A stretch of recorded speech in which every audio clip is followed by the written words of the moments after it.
Olá, sou Daniel dos Santos Batista, médico veterinário radiologista, sócio proprietário da Raio-X Vet, sou membro diplomado pelo Colégio Brasileiro de Radiologia Veterinária.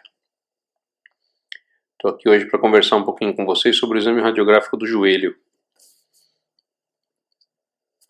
Achei interessante gravar esse vídeo justamente para informar um pouquinho alguns colegas aí sobre a utilidade desse exame e como que a gente realiza ele visando aí a maior resposta no exame radiográfico.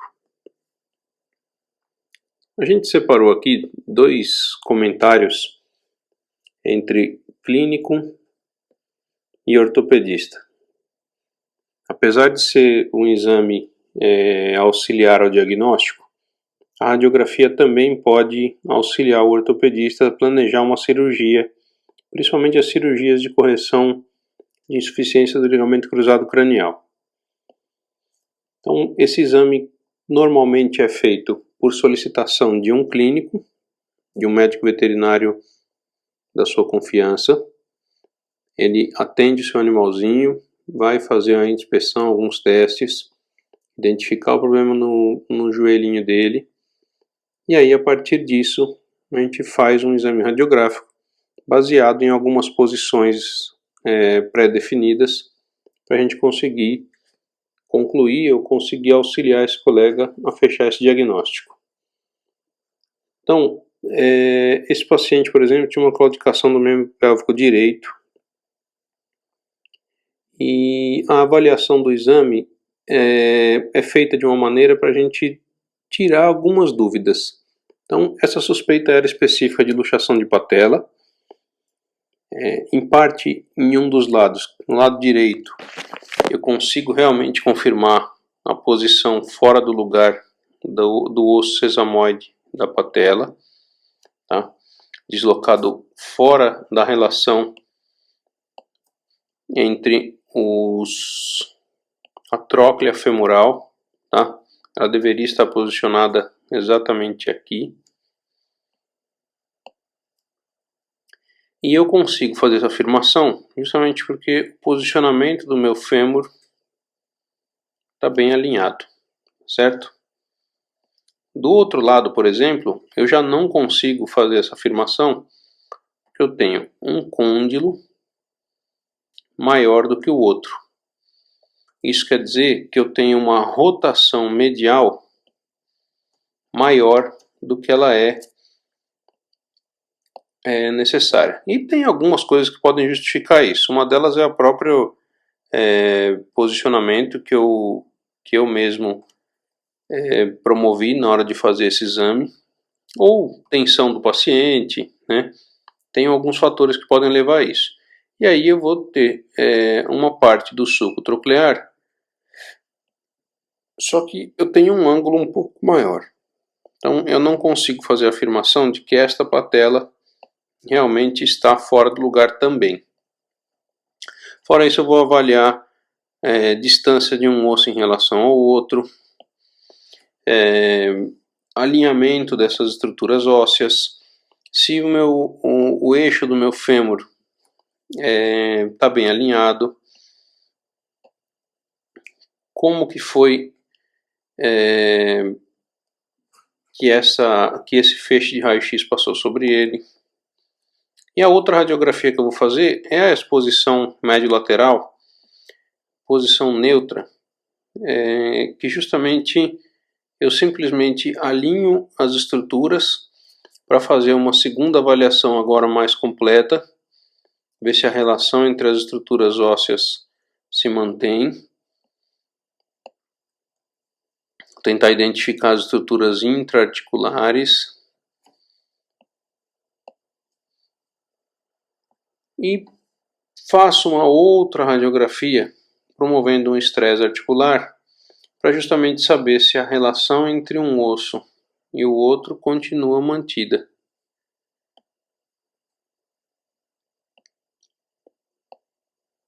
Então, esse seria o intuito da complementação do diagnóstico nessa primeira projeção que a gente fez. que seria essa primeira projeção aqui, na minha complementação do diagnóstico, para saber se esse paciente tem alguma outra alteração secundária ao deslocamento medial da patela.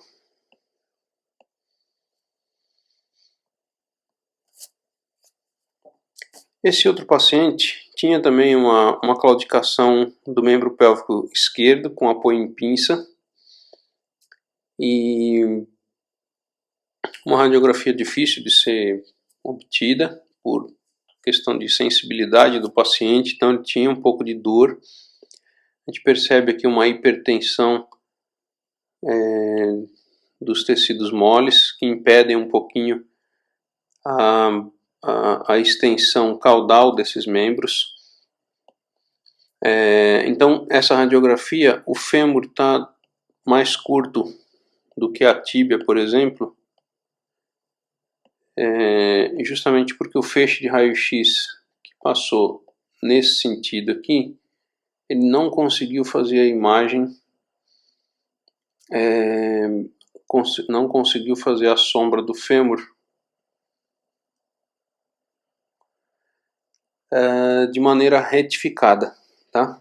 Então essa radiografia foi feita basicamente desse mesmo jeito aqui, ó. Então a sombra desse fêmur foi feita com o membro bem flexionado, tá? Então isso prejudica algumas alterações, algumas avaliações, mas eu consigo fazer uma avaliação das articulações coxofemorais. Percebo que mesmo com esse alinhamento existe também um certo deslocamento medial da patela. Tem uma alteração em relação à interlinha radiográfica desse joelho.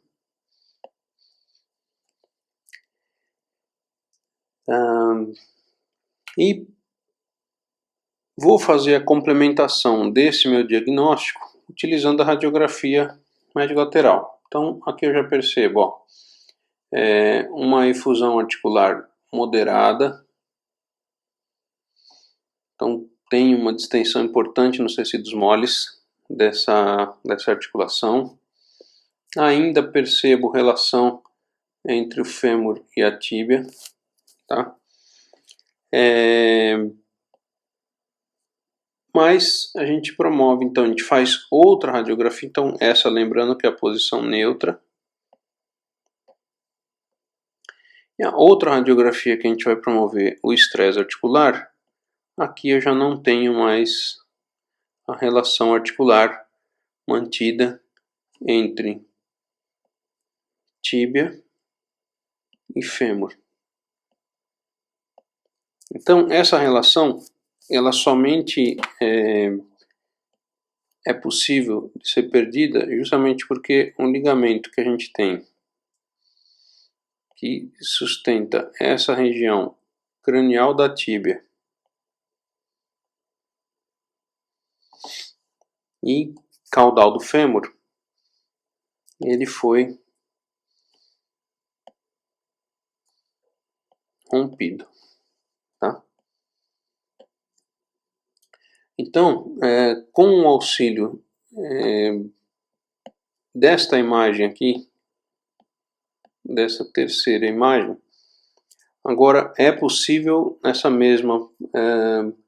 nesse mesmo entendimento eu fazer a comparação desses dois exames e informar o meu cliente de que o paciente, o animalzinho dele, que deveria ter a relação do fêmur com a tíbia desta maneira, agora, quando esse paciente tenta promover o caminhar normal, né, a sua deambulação, quando ele tenta andar, essa radiografia faz esse movimento. Então toda vez que ele vai descarregar o peso, né, sobre a superfície da tíbia, esse fêmur escorrega caudalmente em relação à tíbia.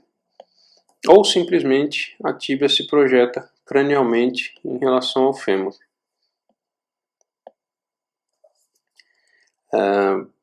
E aí tem alguns outros achados pela radiografia, né? que vão nos auxiliar a confirmar esse diagnóstico, mas basicamente essas imagens a gente acredita que auxilie bastante ao colega a identificação da alteração, inclusive com convencimento, né, por parte de explicação ao cliente, o problema que acomete o animalzinho dele naquele momento. Feito isso, principalmente esse diagnóstico da ruptura do ligamento cruzado cranial, tem outras radiografias que vão ser necessárias para o colega ortopedista planejar a sua cirurgia, tá? E aqui são elas. O TPLO, que é uma cirurgia em que é feito uma correção dos vetores de força dessa articulação. Então, pelo ângulo que se forma, né, a relação entre fêmur e tíbia no animalzinho, você tem de maneira não controlável um vetor de força que vai fazer a tíbia sempre se deslocar cranialmente em relação ao fêmur, certo? Então esse vetor de força ele pode ser corrigido você fazendo uma leve rotação aqui na tíbia. Então você promove uma fratura cirúrgica em forma de semicírculo e você reposiciona essas estruturas, então deslocando aqui cranialmente a tíbia ou caudalmente a porção proximal da tíbia, tentando aí anular aqueles vetores de força. Isso promove uma estabilização maior ao joelho. É uma cirurgia hoje em dia que tem sido mais empregada, mais utilizada, e ela depende de algumas sobreposições de estruturas para o colega identificar a região aqui do platô da tíbia e poder medir os seus ângulos, os seus graus de rotação. Então, para isso, necessário sobreposição dos côndilos do fêmur, sobreposição da porção lateral direita, lateral e medial da tíbia. A outra posição seria a posição caldo-cranial, onde eu preciso centralizar a tuberosidade da tíbia e tentar deixar de maneira simétrica a tróclea do talos.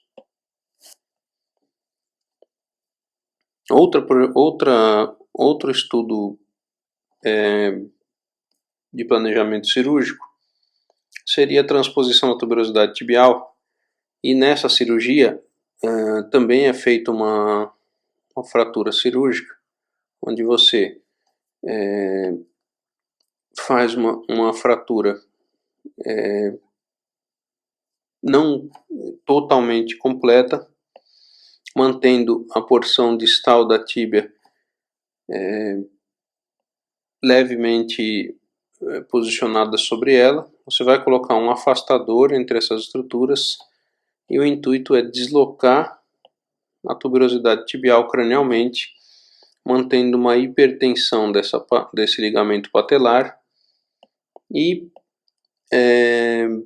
auxiliando ou deslocando de volta essa tíbia na sua relação com o fêmur, tá?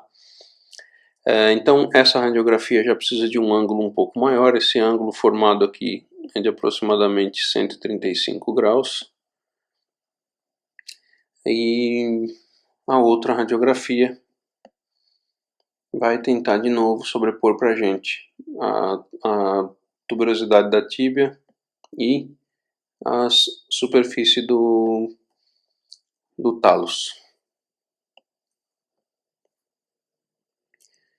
É bastante importante que a radiografia ainda seja um método auxiliar diagnóstico, justamente porque esse paciente, com o auxílio de uma avaliação complementar desse joelho, eu tenho uma avaliação das articulações coxofemorais, que apresentam sinais degenerativos aqui, mas esse paciente tem uma outra alteraçãozinha que pode indicar uma fissura ou uma projeção osteofítica no bordo acetabular dorso cranial, do mesmo lado que esse paciente apresenta alteração de deambulação.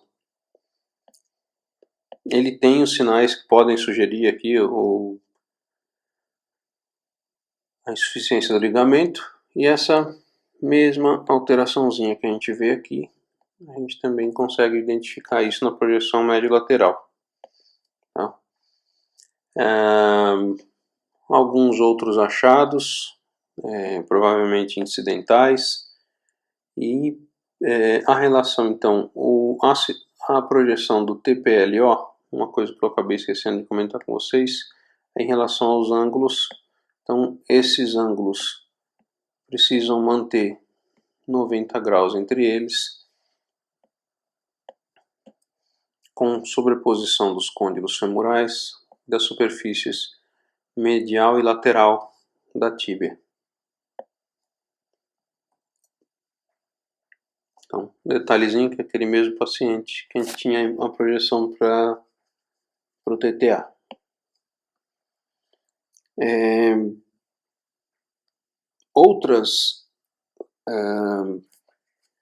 Outras mensurações que são importantes, por exemplo, aqui no caso da luxação patelar, existe uma outra método de avaliação, que é o CORA, ou o centro de rotação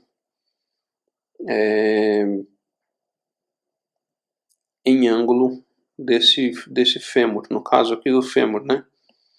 O ângulo do centro de rotação da estrutura óssea. Nesse caso aqui, o fêmur. Então, como é feita essa imagem? Eu preciso, então, ter o meu filme o mais perpendicular possível à estrutura óssea. A exposição do raio-x vai ser feita nesse sentido. E a ideia é que ela forme a minha sombra do fêmur da maneira mais perfeita possível. Então, quando o feixe de raio-x passa tangente aqui a essa região dos côndilos femorais, vocês vão perceber que ela vai formar uma imagem quase retificada aqui na porção distal do fêmur. Então, a ausência de visibilização do sulco intercondilar sugere que esse fêmur está na posição mais cranial possível.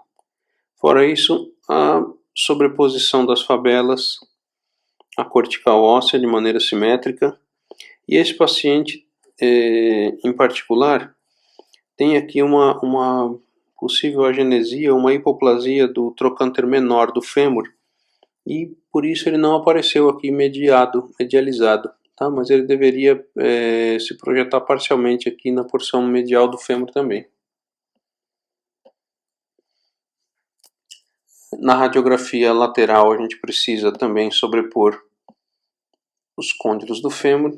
Eu só vou precisar tomar um pouquinho de cuidado para saber se na projeção craniocaudal esses côndilos apresentam o mesmo volume, ou por exemplo, se um não é maior do que o outro. Nessa condição, dificilmente eu vou conseguir projetar de maneira perfeita a sobreposição desses dois côndilos na projeção médio-lateral.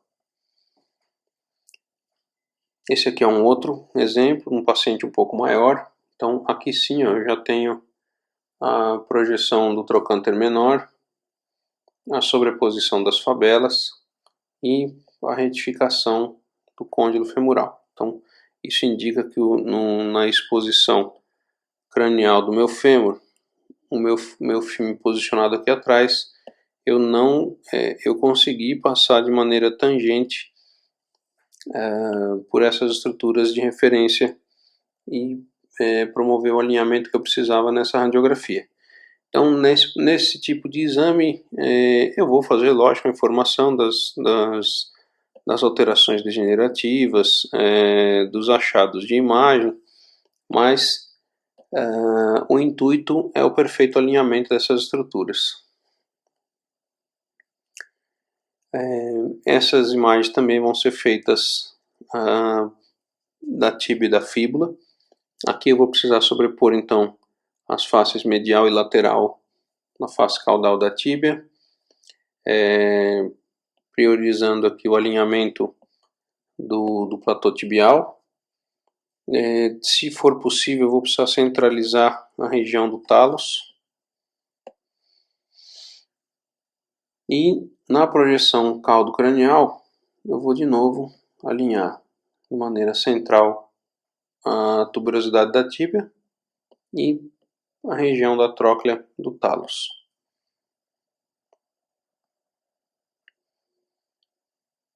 Outro paciente, então da mesma maneira, a sobreposição na superfície medial e lateral da tíbia, evidenciando aqui a região do platô tibial.